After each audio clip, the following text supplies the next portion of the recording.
أعوذ بالله من الشيطان الرجيم. السلام عليكم ورحمة الله وبركاته. إن الحمد لله نحمده ونستعينه ونستغفره ونتوب إليه ونعوذ بالله من شرور أنفسنا وسيئات أعمالنا. من يهده الله فلا مضل له ومن يضلل فلا هادي له. وأشهد أن لا إله إلا الله وحده لا شريك له وأشهد أن محمدا عبده ورسوله لا نبي بعده. يا أيها الذين آمنوا اتقوا الله حق تقاته ولا تموتن إلا وأنتم مسلمون. فإن أصدق الحديث كتاب الله وخير الهدى هدى محمد صلى الله عليه وسلم وشر الأمور محدثاتها وكل محدثة بدعة وكل بدعة ضلالة وكل ضلالة في النار. معاشر المسلمين أوصيكم ونفسي بتقوى الله فقد فاز المتقون.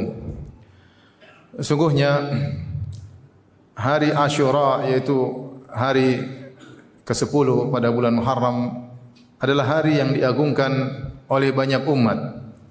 Diagungkan oleh orang-orang Quraisy, diagungkan oleh orang-orang Yahudi, dan juga diagungkan oleh kaum muslimin. Dalam satu hadis disebutkan, Aisyah berkata, "Kana yaumu Asyura tasumuhu al-yahud tasumuhu Quraisyun fil jahiliyah wa kana an-nabiy sallallahu alaihi wasallam yasumuhu fil jahiliyah. Falamma qadima al-Madinata samahu wa amara bisiyamihi." Kata Aisyah radhiyallahu taala anha, sungguhnya hari Asyura dahulu orang-orang Quraisy mereka berpuasa di zaman jahiliyah, dan Nabi sallallahu alaihi wasallam juga berpuasa di zaman jahiliyah, berpuasa hari Asyura. Ketika Nabi sallallahu alaihi wasallam tiba di kota Madinah, Nabi berpuasa dan memerintahkan para sahabat untuk berpuasa pada hari tersebut. Dalam riwayat, wa kana yauman tustaru fihil Ka'bah. Pada hari Asyura, orang-orang Quraisy yang mereka menguasai Ka'bah, itu orang kafir Quraisy, mereka mengganti kiswah Ka'bah pada hari Asyura, pada tanggal 10 Muharram. Kemudian ketika Nabi SAW berhijrah menuju kota Madinah, Nabi mendapati orang-orang Yahudi ternyata berpuasa juga pada hari Asyura. Dari Ibnu Abbas radhiyallahu ta'ala anhuma, beliau berkata, "Lamma qadima an-nabiy sallallahu alaihi wasallam al-Madinata wajada al-yahud tasum." Ketika Nabi sallallahu alaihi wasallam tiba di kota Madinah, Nabi sallallahu alaihi wasallam mendapati orang-orang Yahudi berpuasa. Maka Rasulullah SAW berkata, "Ma hadzal yaum?" Apa hari ini? Kenapa kalian berpuasa? Qalu, "Hadza yaumun salih." Ini adalah hari yang baik. "Hadza yaumun najjallahu Musa wa man ma'ahu wa aghraqa Fir'aun wa man ma'ahu." Ini adalah hari yang baik di mana hari Allah telah menyelamatkan Nabi Musa dan Bani Israel, dan Allah menenggelamkan Fir'aun dan bala tentaranya. Fasamahu Musa syukran lillah. Maka Nabi Musa pun berpuasa pada hari tersebut sebagai bentuk syukur kepada Allah Subhanahu wa taala. Maka Nabi sallallahu alaihi wasallam bersabda, "Nahnu aula wa ahaqqu bi Musa minkum." Kami lebih utama untuk mengikuti Nabi Musa daripada kalian. Fasamahu Rasulullah sallallahu alaihi wasallam wa amara bi siyamihi. Maka Rasulullah sallallahu alaihi wasallam pun berpuasa pada hari Asyura dan memerintahkan para sahabat berpuasa pada hari Asyura. Dan sebelum diwajibkan puasa bulan Ramadan, puasa hari Asyura adalah wajib bagi kaum muslimin. Dalam hadis Salamah ibn al-Aqwa radhiyallahu ta'ala anhu, karena Nabi sallallahu alaihi wasallam amara rajulan min Aslam an adzin fin nas. Rasulullah SAW memerintahkan seorang sahabat dari kabilah Aslam untuk memberi pengumuman kepada kaum muslimin ketika di Madinah. Man kana akala falyasum baqiyata yaumihi. Siapa yang sudah terlanjur makan di pagi hari, maka lanjutkan puasa sisa harinya. Wa man lam yakun akal, siapa yang belum makan, falyasum. Yang belum makan dari pagi hari, maka berpuasalah. Fa inna hadzal yaum Asyura, karena ini adalah hari Asyura. Maka dahulu sebelum diwajibkan puasa bulan Ramadan, puasa Asyura hukumnya wajib bagi kaum muslimin. Bahkan para sahabat menyuruh anak-anak mereka untuk berpuasa. Dari Rubai' binti Muawwidh radhiyallahu ta'ala anha, beliau berkata, "Wa kunna ba'da dzalika nasumuhu." Setelah ada perintah Nabi sallallahu alaihi wasallam, maka kami pun berpuasa pada hari Asyura. Wa nusawwimuhu sibyanana shighar. Bahkan kami menyuruh anak-anak kami yang masih kecil untuk ikut berpuasa. Wa nadhhabu ilal masjid wa naj'alu lahumul lu'bata minal ahin. Wa idza baka ahaduhum a'tainaha iyyah hatta yakuna al-iftar. Kami bahkan menyuruh anak-anak untuk berpuasa. Kalau kami pergi ke masjid, kami membuat mainan untuk anak-anak, ya. Kalau ada seorang di antara anak-anak yang menangis karena kelaparan, kami kasih mainan sampai mereka bermain-main sampai tiba waktu berbuka puasa. Ini menunjukkan bahwasanya para sahabat dahulu semangat untuk berpuasa hari Asyura 10 Muharram dan hukumnya adalah wajib. Namun ketika datang kewajiban bulan Ramadan, maka hari Asyura hukumnya menjadi sunnah, Dan sebagaimana kita jelaskan tadi, bahwasanya hari Asyura hari yang diagungkan oleh orang-orang Yahudi. Dalam riwayat disebutkan, kana ahlu Khaybar yasumunahu wa yattakhidhunahu aidan. Penduduk kota Khaybar, yaitu orang-orang Yahudi Khaybar, mereka berpuasa di hari Asyura dan mereka menjadikan hari Asyura adalah hari raya mereka. Setelah tiba kewajiban bulan Ramadan, maka jadilah puasa hari Asyura menjadi sunnah. Maka faman syaa'a shamahu wa man syaa'a tarakahu. Siapa yang ingin berpuasa silakan berpuasa, dan siapa ingin tidak berpuasa maka silakan tidak berpuasa. Akan tapi Rasulullah SAW memberi perhatian khusus terhadap hari ini.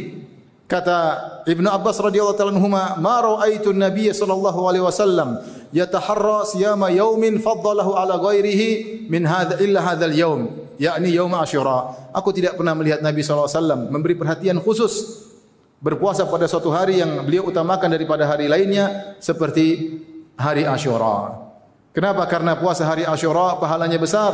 Dalam satu hadis Rasulullah SAW bersabda, "Wa siyamu yaumi Asyura," berpuasa di hari Asyura, "ahtasibu 'ala Allah an yukaffira sanata allati qablahu." Berpuasa di hari Asyura aku berharap kepada Allah akan menghapuskan dosa-dosa setahun sebelumnya, yaitu seluruh dosa-dosa kecil selain dosa-dosa besar akan dihapuskan bagi seorang yang berpuasa di hari Asyura pada tanggal 10 Muharram. Maka hendaknya kita semangat untuk berpuasa pada hari tersebut. Kita sadari diri kita penuh dengan banyak dosa, terutama dosa-dosa kecil yang setiap hari kita lakukan. Maka dengan berpuasa pada hari tersebut, dosa-dosa kita selama setahun akan diampuni oleh Allah Subhanahu wa taala. Dan disunahkan bagi seorang untuk berpuasa sehari sebelumnya, itu tanggal 9 Muharram, sehingga dia menggabungkan antara tanggal 9 dan tanggal 10 Muharram. Kata Rasulullah SAW, "La in ishtu ila qabil la asumanna at-tasi'." Kata Rasulullah SAW, jika aku hidup sampai tahun depan, aku akan berpuasa pada 9 Muharram juga bersama 10 Muharram. Ini menunjukkan bahwasanya sunnah seorang untuk berpuasa tanggal 9 dan tanggal 10 Muharram sebagai bentuk kecintaan kepada Nabi sallallahu alaihi wasallam dan sebagai bentuk kita mengikuti Nabi Musa alaihissalam yang bersyukur karena diselamatkan oleh Allah Subhanahu wa taala. Aqulu qali hadza astaghfirullah li wa lakum wa lisal muslimin kulli dhanbin wa khati'ah fastaghfiruhu innahu huwal ghafurur rahim. Alhamdulillahi ala ihsani wa syukru lahu ala taufiqihi wa amtinani. Asyhadu an la ilaha illallah wahdahu la syarika lahu ta'ziman li sya'ni wa asyhadu anna Muhammadan abduhu wa rasuluhu ad-da'i ila ridwani. Allahumma shalli alaihi wa ala alihi wa ashabihi wa ikhwanihi. Ma'asyiral muslimin, Allah mentakdirkan terjadi peristiwa yang besar pada tanggal 10 Muharram. Peristiwa yang pertama, sebagaimana sudah kita sebutkan, Allah menyelamatkan Nabi Musa dan Bani Israel dari kejaran Fir'aun dan bala tentaranya. Dan Allah tenggelamkan Fir'aun dan bala tentaranya pada tanggal 10 Muharram, hari Asyura. Sehingga disunahkanlah kita berpuasa mengikuti Nabi Musa yang berpuasa karena bersyukur pada hari tersebut. Dan kata Nabi, "Nahnu aula bi Musa minkum." Kami lebih utama ikut Nabi Musa daripada kalian wahai orang-orang Yahudi. Sehingga Nabi SAW juga berpuasa pada hari tersebut dan menyuruh kita untuk berpuasa, dan hukumnya adalah sunnah yang sangat dianjurkan.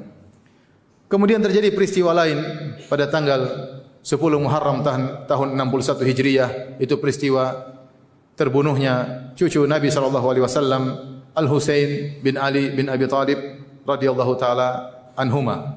Dalam suatu peristiwa besar di Karbala, ketika Ali ibn Husain bin Ali bin Abi Thalib radhiyallahu taala anhu, Husain bin Ali bin Abi Thalib membawa keluarganya, anak-anaknya, dan juga ada anak-anak dari Al-Hasan bin Ali bin Abi Thalib dan juga anak-anak dari Al-Aqil, yaitu Ahlul Bait, dengan jumlah yang banyak ke Karbala. Akhirnya kemudian mereka dibunuh oleh pasukan yang biadab dipimpin oleh Ubaidillah bin Ziyad, dan akhirnya Husain terbunuh dengan tragis, kepalanya dipenggal, dan itu adalah semuanya takdir Allah Subhanahu wa taala.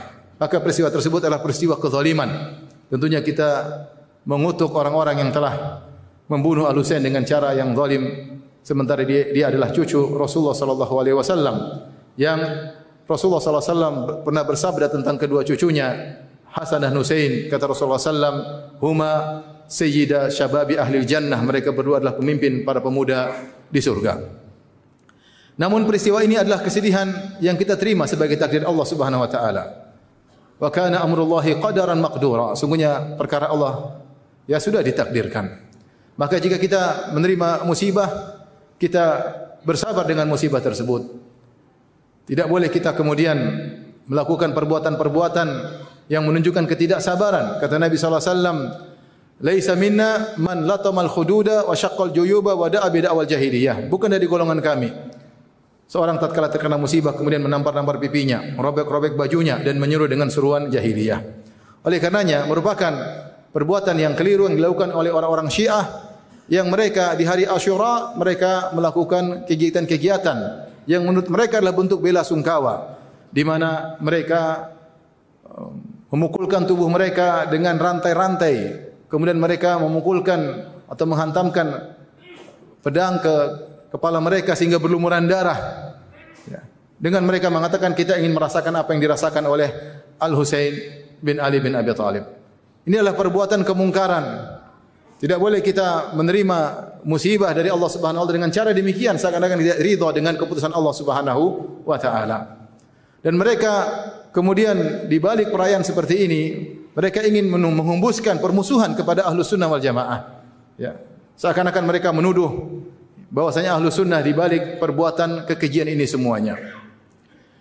Yang benar bahwasanya di hari Asyura kita berpuasa, bukan melakukan hal demikian sebagaimana perintah Nabi sallallahu alaihi wasallam. Dan sungguh telah meninggal orang-orang yang lebih hebat daripada Al-Husain bin Ali bin Abi Thalib. Seperti Al-Hasan kakaknya, Al-Hasan bin Ali bin Abi Thalib radhiyallahu anhu meninggal karena diracun. Allah Subhanahu wa taala mentakdirkan orang-orang saleh seperti mereka meninggal dengan cara-cara yang berat untuk mendapatkan pahala syahadah. Untuk mendapatkan pahala syahadah. Sebagaimana Umar bin Khattab radhiyallahu anhu yang lebih agung dari mereka semua ditikam ketika sedang salat subuh. Sebagaimana ayah mereka Ali bin Abi Thalib ditikam ketika oleh orang Khawarij ketika hendak salat subuh. Sebagaimana Utsman bin Affan radhiyallahu anhu yang ditikam oleh para pemberontak di dalam rumahnya. Semua mereka agar meraih pahala syahadah. Demikian juga Al-Hasan yang diracun, demikian juga Al-Husain yang dibunuh dengan cara yang tragis. Tapi kita tidak pernah merayakan hari kematian Al-Hasan atau hari kematian Ali bin Abi Thalib atau hari kematian Utsman bin Affan atau hari kematian Umar bin Khattab radhiyallahu anhu. Padahal mereka lebih hebat daripada Al-Husain bin Ali bin Abi Thalib radhiyallahu taala anhu. Maka tidak perlu mengikuti cara-cara mereka ya yang melukai tubuh mereka dengan alasan bahwasanya mereka ingin merasakan apa yang dirasakan oleh Husain. Bahkan mereka melarang untuk berpuasa pada hari tersebut kecuali sekedar tidak boleh minum air putih. Kata mereka karena Husain kehausan ketika itu kita ingin merasakan kesedihan Husain. Ya. Ini semua tidak diajarkan dalam syariat. Kita harus menerima takdir Allah dengan ridha kepada keputusan Allah Subhanahu wa taala. Demikian juga hari Asyura bukan hari bersenang-senang. Karena pada hari tersebut hari Asyura dirayakan oleh kaum Nawasib. Siapa kaum Nawasib? Yaitu kaum yang pernah ada yang mereka membenci Ahlul Bait. Mereka bersenang-senang pada hari tersebut dengan membuat kelapangan, buat kue, membuat makanan, memakai baju yang indah pada hari tersebut. Ini kebiasaan orang-orang Nawasib yang bertentangan dengan orang-orang Rafidhah Syiah. Maka Ahlussunnah wal Jamaah di tengah-tengah mereka tidak berbela sungkawa pada hari tersebut dengan melukai tubuh mereka dan mereka juga tidak bersenang-senang pada hari Asyura tetapi mereka berpuasa sebagaimana perintah Nabi sallallahu alaihi wasallam. Dan sungguhnya keselamatan adalah dengan mengikuti petunjuk Nabi sallallahu alaihi wasallam. Wa khairul huda huda Muhammadin sallallahu alaihi wasallam. Sebaik-baik petunjuk Nabi sallallahu alaihi wasallam. Was sunnah safinatun Nuh, dan sunnah adalah seperti kapal Nabi Nuh alaihissalam yang membawa pada keselamatan. Inna Allaha malaikatahu yusalluna 'alan nabi ya ayyuhalladzina amanu sallu 'alaihi wa sallimu taslima. Allahumma salli 'ala Muhammad wa 'ala ali Muhammad kama sallaita 'ala Ibrahim wa 'ala ali Ibrahim innaka Hamidum Majid. Wa barik 'ala Muhammad wa 'ala ali Muhammad kama barakta 'ala Ibrahim wa 'ala ali Ibrahim innaka Hamidum Majid. Allahumma ighfir lil muslimina wal muslimat wal mu'minina wal mu'minat al ahya'i minhum wal amwat innaka sami'un qaribun mujibu da'wat wa ya qadhiyal hajat. Allahumma ati nufusana taqwaha wa zakkiha anta khairu man zakkaha anta waliyuha maulaha Allahumma inna nas'aluka al-huda wat-tuqa wal-afafa wal-ghina. Rabbana zalamna anfusana wa illam taghfir lana wa tarhamna lanakunanna minal khasirin. Rabbana hab lana min azwajina wa dhurriyyatina qurrata a'yun waj'alna lil muttaqina imama. Rabbana atina fid dunya hasanah wa fil akhirati hasanah wa qina adzaban nar wa aqimus salah.